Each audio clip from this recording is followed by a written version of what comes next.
जय महालक्ष्मी। कैसे हैं आप सब? जल्दी से कमेंट में जय महालक्ष्मी लिख दीजिए।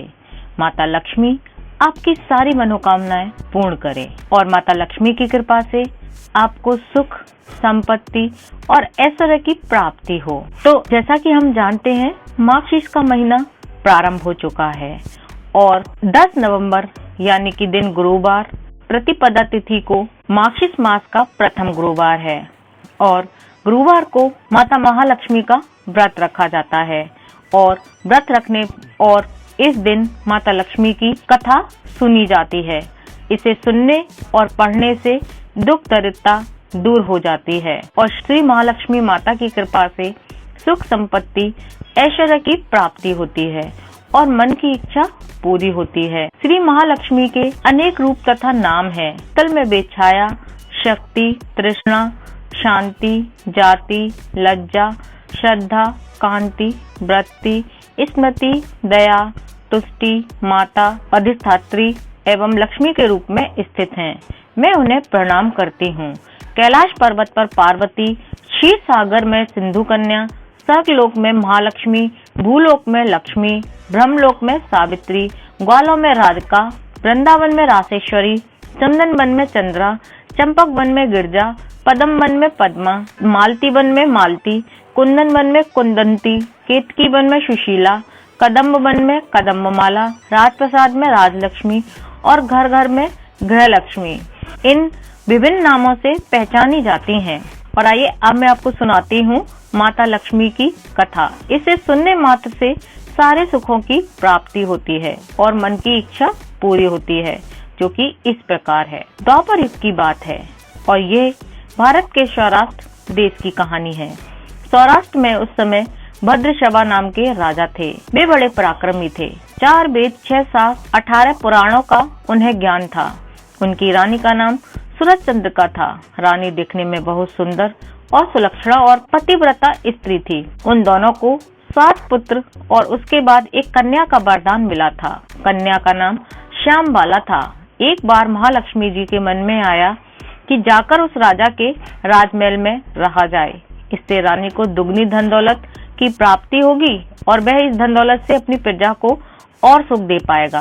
गरीब के घर अगर रहे तो उसे धन दौलत प्राप्त हो तो वह स्वार्थी की तरह केवल अपने ऊपर ही खर्च करेगा।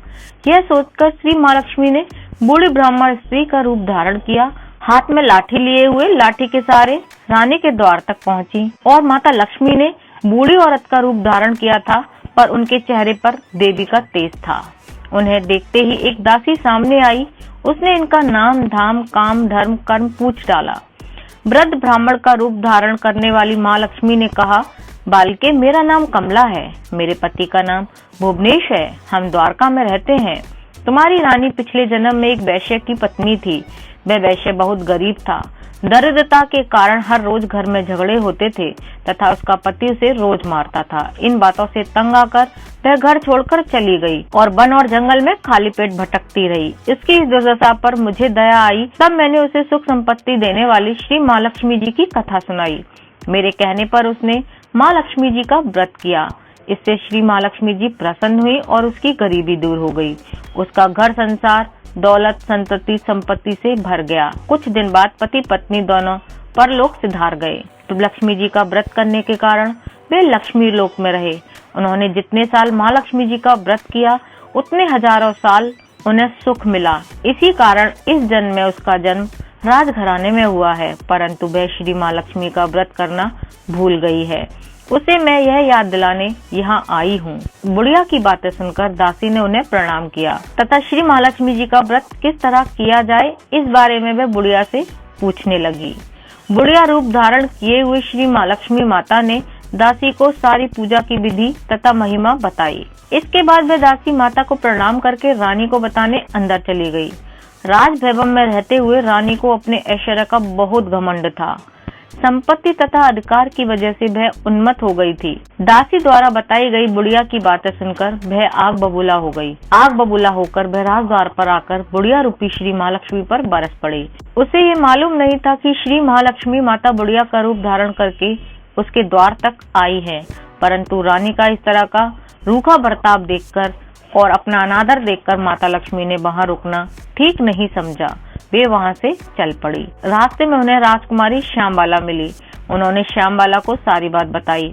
श्यामबाला ने अपनी माँ की तरफ से श्री महालक्ष्मी जी से माफी मांगी। माता को उस पर दया आई।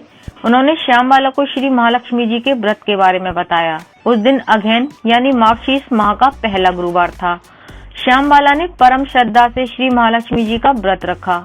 इसके फलस्वरूप राजा सिद्धेश्वर के सुपुत्र मालाधर से उसका विवाह हुआ। वह धन दौलत ऐश्वर्य वैभव से माला माल हो गई।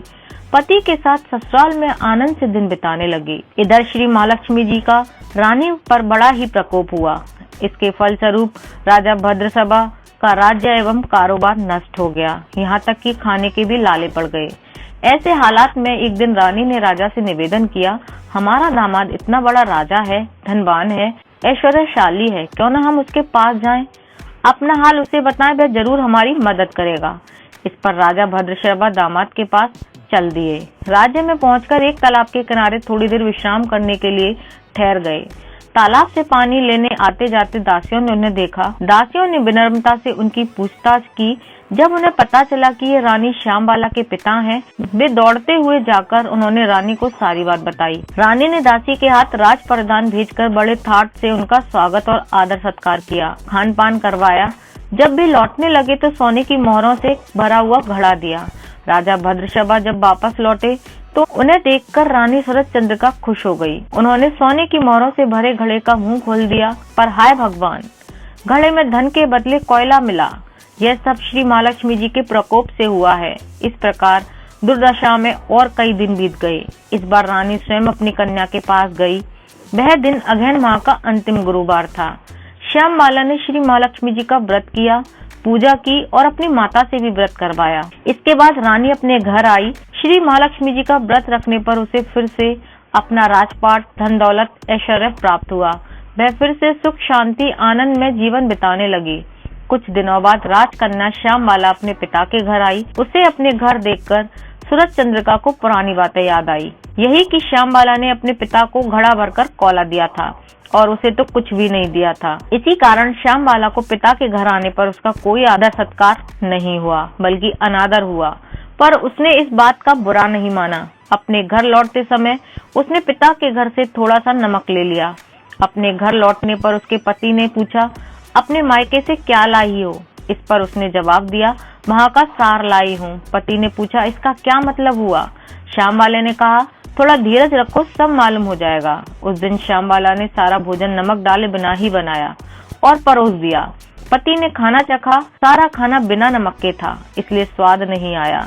फिर श्यामबाला ने थाली में नमक डाला, इससे सारा भोजन स्वादिष्ट लगने लगा। तब श्यामबाला ने पति से कहा, यही है मायके से लाया हुआ सार। पति को उसकी बात सही लगी। फिर वह दोनों हंसी मजाक करते हुए भोजन करने लगे।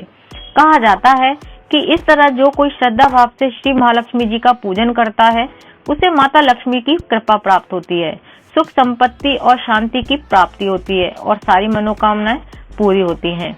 परंतु यह सब प्राप्त होने पर माता की पूजा को भूलना नहीं चाहिए। हर गुरुवार को व्रत करना चाहिए और व्रत के साथ साथ इस कथा को अवश्य सुनना चाहिए। यदि आप व्रत भी नहीं रख रहे हैं तो भी आप इस कथा को सुन सकते हैं और इस तरह श्री महालक्ष्मी जी भक्तों की सारी मनोकामनाएं पूर्ण करती हैं। मैं उम्मीद करती हूँ आपको ये कहानी पसंद आई होगी। पसंद आए तो एक लाइक जरूर देना और अपने इस चैनल को सब्सक्राइब करना। और मैं आपसे विनती करती हूँ कि यदि आपका कोई मेरे लिए सुझाव हो तो प्लीज जरूर दें, जिससे मैं आने वाली वीडियो में सुधार कर सकूं।